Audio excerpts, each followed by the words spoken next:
Is the social media algorithm a friend or a foe? In this episode, I'm going to dive into the job of the social media algorithm and the impacts it has on your business growth. Let's get into it.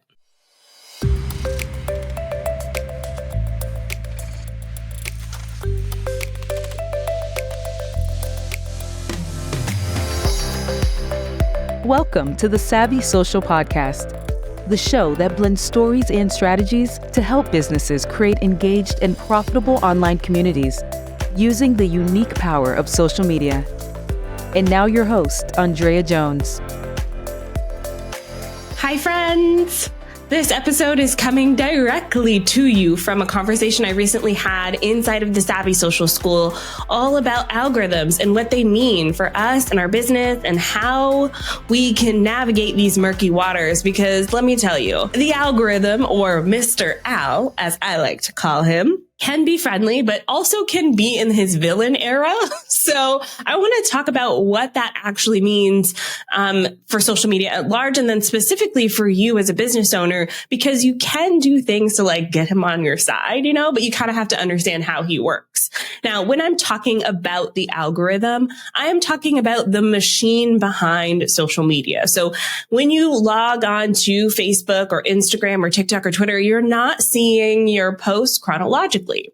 So historically, with a platform like Facebook, when you logged on, you saw posts as they were being posted. That means everything from the people that you were friends with would be in your feed in chronological order or reverse chronological order. So you're seeing the newest posts at the top. And then if you scroll down, you're going back through the archives, essentially, of all of those posts, almost like being in a massive group text conversation. So you're seeing everyone's texts all at once, right? Well, as social media matured and as more people started using social media companies like Facebook created algorithms, the little machines behind the scenes, a la Wizard of Oz, the guy behind the curtain who's pulling all of the strings. So the algorithm, instead of showing you everything, is just going to try to determine what you want to see and show you that instead. So that could either hurt you or help you. Let's dive into what that looks like today. All right. Let's talk about Mr. Al and the job that he actually has. So Mr. Al, the algorithm, has many job titles. The first one is detective. So Detective Al likes to search and hunt for clues, things like likes, comments, shares, time of day, even how long you watch a post. Mr. Al is watching, and Mr. Al is trying to understand what type of posts keep you, the individual, and us as a collective engaged. So Mr. Al, Detective Al, is looking through all of our engagements, our clues, and going, how do I put all of this information together and make sure people are staying on the app? Now, Mr. Al is also a librarian, so he categorizes and goes through all of the posts and tries to put them in different categories. So things like keywords and hashtags help Mr. Al understand the category of post that your content can go into. And that librarian works very well with the detective because the librarian is giving information to the detective side of Mr. Al. So collecting, sorting through, categorizing, labeling, using the Dewey Decimal System to put everything together. Y'all, it's totally random. I wanted to be a librarian at one point, and then I realized how much school I would need to go through. And I was like, I'll just take my bachelor's of English literature. Thank you very much. All right. Mr. Al is also a TMZ reporter. So Mr. Al is looking at trends. He is looking for preferences. He's trying to determine what will capture your attention next. Is it going to be a fight? Is it going to be a celebrity sighting? Is it going to be some drama? And Mr. Al, as the TMZ side of him, is trying to create buzz as well. He's trying to get more clicks. He's trying to be popular amongst everybody, be the go-to it gal, right? So Mr. Al is trying to stay ahead of the curve as TMZ. Mr. Al is also a bouncer. Okay, Mr. Al likes to make sure your feed stays relevant and spam free. So he's trying to almost gatekeep and weed out some of the low quality stuff, irrelevant stuff, spam, even things that may be misinformation. But Mr. Al is like the most imperfect bouncer I've ever seen, because some of the stuff he tries to remove, I'm like, really? That person can't come into the party? Okay.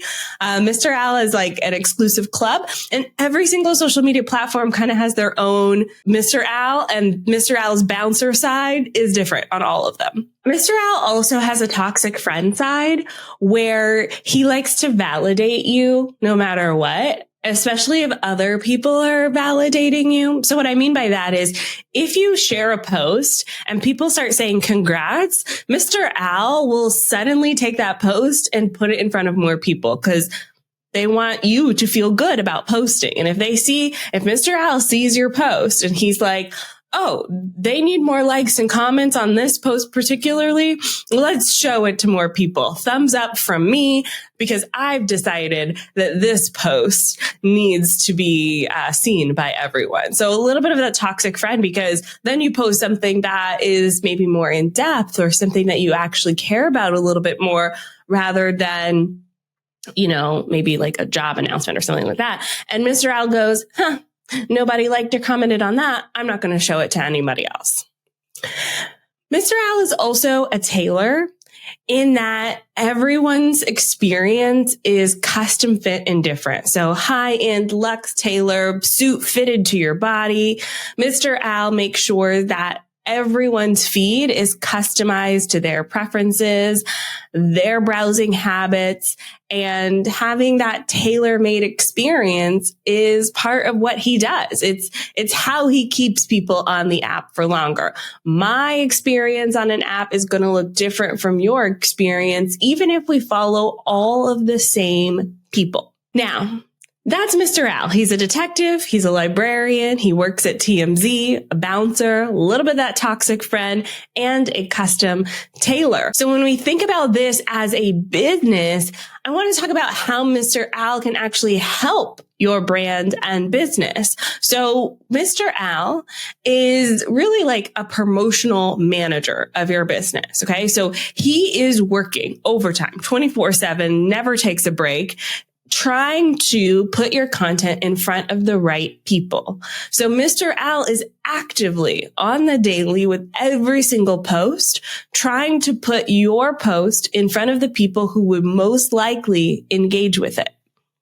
Now, when we're going to talk about how Mr. Al can hurt you in a minute, but this helps you because if people are engaging with your post, then it gives that signal to Mr. Al, that toxic friend signal, where he's like, oh, I see other people are liking this, so now I'm going to show it to more people. And so that can help your business when people engage. This is also why I use strategies like the 5 pillars of content or the SAQ method when it comes to creating content, because we don't want every post to be promotional. We don't want every post to take people somewhere else, because Mr. Al may get confused. If you have posts that constantly lead to your website, Mr. Al may go, people leave every time this business posts. Let me show them something else that will actually keep them here. So Mr. Al is your promotional manager. When you have posts, Mr. Al searching around, finding the people who will like the post and putting that post in front of them, and then sitting back and seeing if they engage with it. Now, Mr. Al is also like your networking guru, because he's trying to connect you with other business owners. So while he's trying to put your post in front of other people, he's also trying to help you find more accounts to engage with, to network with. Different platforms do this differently. So if I think of something like TikTok's algorithm, Mr. Al is like constantly putting new people in front of you. But when you think of platforms like Facebook and Instagram, you will occasionally see posts in your feed of people you don't follow. So Mr. Al is trying to, give you the hookup, connect you with other businesses, other people, other accounts that are maybe of interest to you. Based on his detective side, he's done his little analytical ish, and he has decided, oh, this post may be of interest to you. Mr. Al can also sometimes be a growth consultant. I see this especially on platforms like Instagram or YouTube, where the algorithm will give you a little hint. Hey, this post is doing well. You should post more things like this. So he's trying to look at metrics like likes and comments and shares, and then give you little hints on how to improve that content piece. I also see this on some platforms where if you have a comment and it's not responded to, Mr. Al will say, hey, respond to this comment to, help improve your ranking here with my detective side. Mr. Al can also be a customer relationship manager. I see this happen a lot with people in your network who follow each other. So for instance, when I see a post that has comments on it on Instagram, for instance, when Instagram truncates those comments, it really shows me the comments from people I follow as well. So not only am I seeing a post from someone I follow, I'm seeing comments underneath that post from other people I follow. So Mr. Al has decided that this is my network, and he wants to show me, hey, look, not only is this post great, but look at all the people who you also follow under this post. So as a business owner, when you're starting to build your community, when your community members are participating with each other, Mr. Al will actually help your post get seen by more people. So it's not just likes and comments for the sake of likes and comments. It really is a way to encourage other people to connect with each other. I see the challenge with this sometimes with business owners when they get into these collaboration groups where you like and comment on each other's posts. But what happens is now you're in a little bit of a bubble. So we want this to happen a little bit more organically, which unfortunately does take a little bit of time. But know that Mr. Al is trying to help your community when it is functioning appropriately. All right, so those are some of the ways that the algorithm can help you. We're going to take a quick break, and when we come back, I'm going to talk about Mr. Al's villain era. We'll be right back. I'm so excited to officially invite you to my very first in-person retreat happening in Niagara-on-the-Lake, Ontario, Canada, November 3rd through 5th. So this retreat was designed for established business owners who really need to get away from the hustle and bustle of everyday life. You're tired of sitting on Zoom for yet another meeting with your kid crying and hollering in the background, and you're ready to work on the big picture topics like we talk about in this podcast episode. These topics are so important, and sometimes we do not carve out enough space to make important decisions in our business. And if that's you, this retreat is designed to help support you. So come join me November 3rd through 5th in Niagara-on-the-Lake, Ontario, Canada. This hallmark picturesque town is perfect for hosting this retreat. It is all inclusive. Your room is included. All your food is included. We are going to have some amazing conversations, some facilitators, and it's just one of those places where you gotta be in the room. So check it out at SavvySocialRetreat.com. I'll see you there. Mr. Al can be a villain. The algorithm can be very villainous sometimes. And I think this is where we tend to lean as business owners, thinking that the algorithm is against us. And in some part of this, we're not wrong. When Mr. Al is that bouncer, he also is a gatekeeper. The algorithm can be this elusive gatekeeper that makes it really difficult for businesses to get the visibility that we want to get. It's prioritizing some content from brands who are already big brands. They already have the followers. They already have, the communities. And so when newer businesses just start up, a lot of platforms have this villainous Mr. Al that's you haven't proved yourself yet, so we're not showing your posts to anybody. And it can be very disheartening as a business owner when, larger companies continue to see success and momentum and smaller companies don't see the light. And I'll talk later about this too. That's why I like TikTok because everyone kind of gets an equal chance at an equal, what is this called? Hold on. I'll talk about this later, but this is why I like TikTok, because everyone gets a chance at bat, step up to the plate, see what you can do. Some of the other platforms, you have to build an audience first before you can start seeing traction. Now, Mr. Al can also be a trickster. Okay. It's constantly changing. He's changing his mind all the time. All of the platforms are always changing their mind. One day they'll be like, yeah, that's fine. Go ahead and post that. And then the next day it'll be like, no, you used the wrong word. You used the wrong hashtag. You posted the wrong time. We're not showing this to nobody. So it can be very challenging sometimes, especially when Mr. Al gets it wrong, right? Like you say something in a video that he misheard and now he's labeling your video as inappropriate and he just didn't hear you right. So sometimes that can happen too. And it really can be a struggle because he's playing games and tricks and not really paying attention. And so when we think about it as a business owner, we're trying to play the game with a trickster, a person who's finicky, not changing their mind, or a person who's finicky, changing their mind all the time. Mr. Al also loves an echo chamber. Like he loves an echo chamber. Very villainous. If people are all talking about the same thing at the same time, he'll start like separating people and putting them into their own echo chambers. So when we as a business come in to create our content, if Mr. Al thinks we're on a certain side of a particular issue, he'll put us in that echo chamber. And it can really limit your audience if you're trying to branch out of a certain demographic or group, because Mr. Al has already decided that you're in a certain group. Okay. It can happen to any sort of audience, any sort of preferences, any sort of identities, things like that. Mr. Al is also a little bit like a cult leader, in that you got to pay your tithe every single week, every day. He's collecting his monies, and his monies is likes and comments.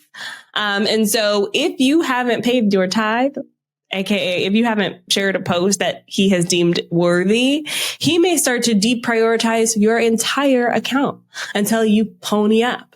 And so when we think about the overemphasis on engagement as a business owner, it can be challenging because we're trying to follow the cult leader and play his little game, but also like we have a business here and we want to move people towards like becoming a client and customer and having meaningful connections instead of the surface levelness that this cult leader wants us to do, right? He's chasing after basically popularity. So the more popular you are, the more the cult leader gives you a little pat on the head and says, good job. Also, last point under the Mr. Al's villain era, Mr. Al is a villain. He's like the biased baddie villain. So the challenge with the algorithm being a robot, basically, artificial intelligence, is that he can be racist. He can be discriminatory. He's definitely biased in excluding certain groups, giving certain people advantages. And there isn't an even playing field, especially for underrepresented communities. So, you know, certain people of certain skin colors or people of certain backgrounds tend to not be highly favored by Mr. Villain when he's being biased. So it can be very challenging as a business owner. All right. So is Mr. Al ethical? I have so many mixed feelings about the algorithm. There's a complete lack of transparency with how algorithms work. Right? So Mr. Al keeps his secret recipe under lock and key, and every single platform has their own Mr. Al, and every single Mr. Al has his own secret recipe that they're not sharing. And so we don't really know how content's being ranked. We don't know how it's being promoted or demoted, right? And since everyone's experience is different, it can be hard to pinpoint and nail down. So this is why I struggle as a social media marketer, because I can tell you today, oh, the algorithm loves this. And then you go try it and you go, that did not work for me, ma'am.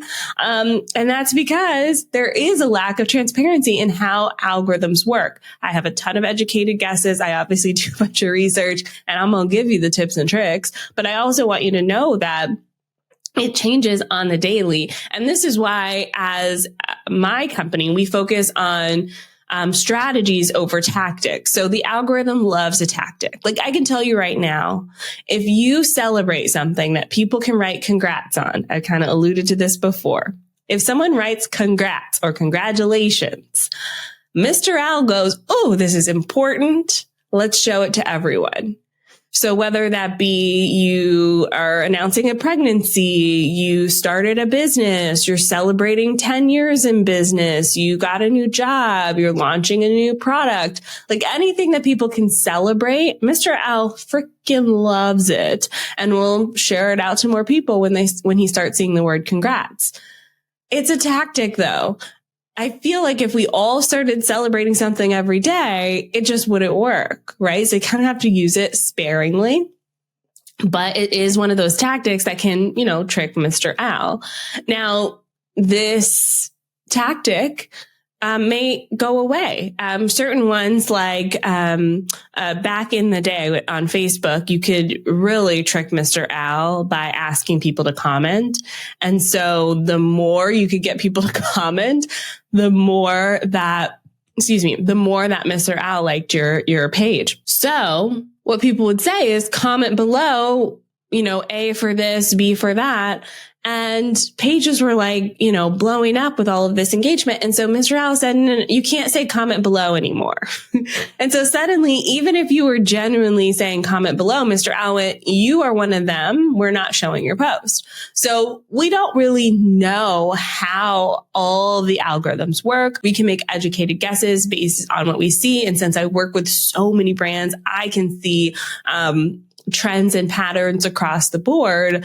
But you may not see all of that based on your experience in the app. And so that lack of transparency can be very challenging as a business owner. The other thing that makes Mr. Al to me questionably ethical is the mass amounts of misinformation. Now, Mr. Al is trying to label posts as misinformation, but one of my clients' posts in the past month got caught up with a label that said, this is misinformation. And it wasn't. It was just a quote. So I don't know how ethical that is. I mean, I guess I can try to appreciate Mr. Al, trying not to spread fake news, but it still happens. And I think with the evolution of deep fakes and these videos that look like actual politicians are having conversations and they're not, can be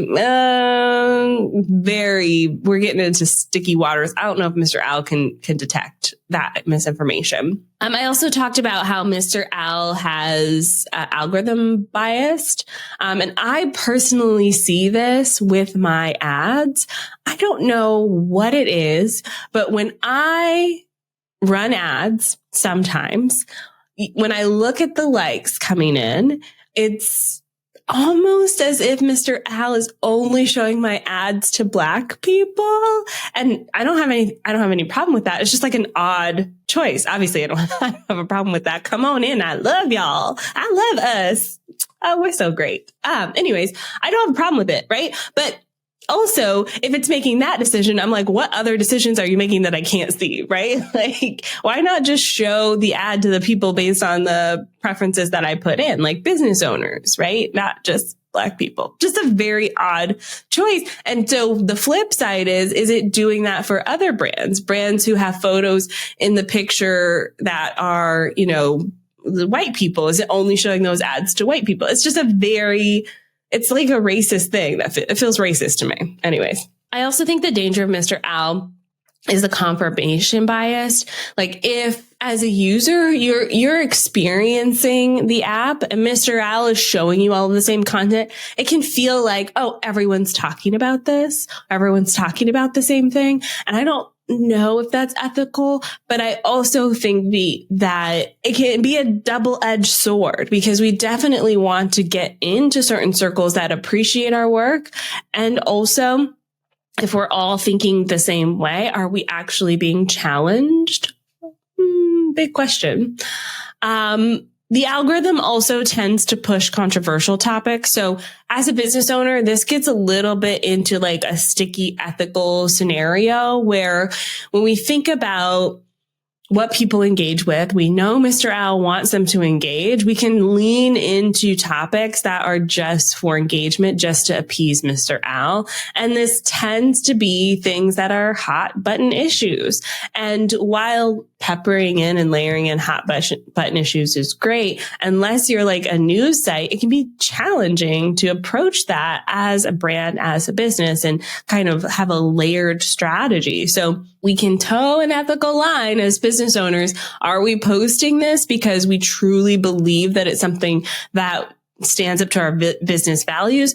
Or are we posting this to satisfy Mr. Al? I struggle with this personally when it comes to social media news and updates. Whenever I post something topical in the social media world, those posts tend to get more engagement. And it really is because I'm posting about something like Instagram on Instagram. So obviously the Instagram users are going to be into it and they're just going to pay more attention. But I do not position myself as like, come to me for all of the social media news and updates for free on my feed. That's what my paid community is for, because I take the time to explain what these news and updates mean to you as a business owner. So that's what we do in the Savvy Social School. So I struggle with this because I know if I post about an Instagram update on Instagram, it's going to get a lot of traction. But so much context is missing in a social media post about an update. And I personally think a lot of these updates cause panic for business owners. So the way that I approach sharing updates in my community is mostly like, hey, here's the update, but don't worry about it, kind of thing. So, I really struggle with that as well. On the flip side, because the Mr. Al is so into like hot button controversial topics, it kind of buries these topics that are a little more cerebral, a little more thoughtful, a little more nuanced or complex. There's almost no place for nuanced conversations and complexity on social media. It can be very challenging. I do think my client, Cara Lowenthal, we do this very well on her account. Her audience likes the complex, like meaty, in-depth topics, but they're harder to put together into a post. To take something that, she talked about for 20 minutes on the podcast and boil it down into a little snippet on social media can be very challenging. And Mr. Al sometimes doesn't like that. I also think Mr. Al is an inaccurate reflection on society. This is just like my final thoughts here on Mr. Al, because he favors the people who are shouting the loudest. And sometimes we think that's what everyone's thinking. But if you actually get outside of the internet and outside of social media, you'll see that like normal people, everyday people aren't quite as impassioned as what the algorithm is showing us. So I actually think as business owners, our experience on social media sometimes feels like a reflection of what society is thinking and how society is behaving, but it's not accurate. It's not an accurate representation of all of your clients. It's not an accurate representation of how all people think. And so I think some people get scared to post. We get scared to create content because we don't want to be shouty or we don't want to be aligned one way or the other. And it's just challenging. And I just want to admit that challenge as a business owner. All right. As we wrap up today, I do also want to say that I'm a fan of making Mr. Al work for me. So I know he's a trickster. I know that he's a detective. I know that he's trying to be my promotions manager while also being an elusive gatekeeper and an echo chamber enforcer. So when I'm creating content, I'm thinking about all of Mr. Al's job titles, what his ultimate goal is, and how I can make him work for me. Because ultimately, Mr. Al doesn't work for me. He works for the big man. And the big man, ultimate goal is money. And to get money, he needs attention. So Mr. Al's boss is like a mob boss. And Mr. Al is just trying to keep his coffers filled with money. And how most social media platforms work is that's all based on advertisements within the platform, or mostly based on advertisements. So as a user, either we're consuming ads, or as a business, we're paying for ads. So I know that about Mr. Al. I know that he's trying to keep people on the app so that he can sell them ads. And I know he's trying to sell me ads. He's trying to get me to buy ads. I know that about him. And I'm going to play his game and still have my content be seen, still have people find me, and quickly take them to other means to communicate with them, like email marketing, which I love. So that's my goal. Like, my social media sales funnel is built on the fact that I want people to find me on social media and get to know and like me. And then I want to move them somewhere else. Like, I like social media. We can hang out here, but Mr. Al is finicky. Like, I don't want to be reliant on him. Let's also move this party somewhere else, right? So that's my ultimate goal. It's why I build my communities. I moved away from Facebook groups and built it on Circle and have our own community space, because Mr. Al, he is unreliable at best. So if you feel the same way as me, know that you're not alone. And I'm glad that you hung out with me in this entire episode. Send me a DM if you found this helpful. I really enjoy that feedback as well. Instagram's where I spend the most time right now, at OnlineDrea. And we'll be back soon with a new episode to further support you and your business grow. Thank you so much. Bye for now.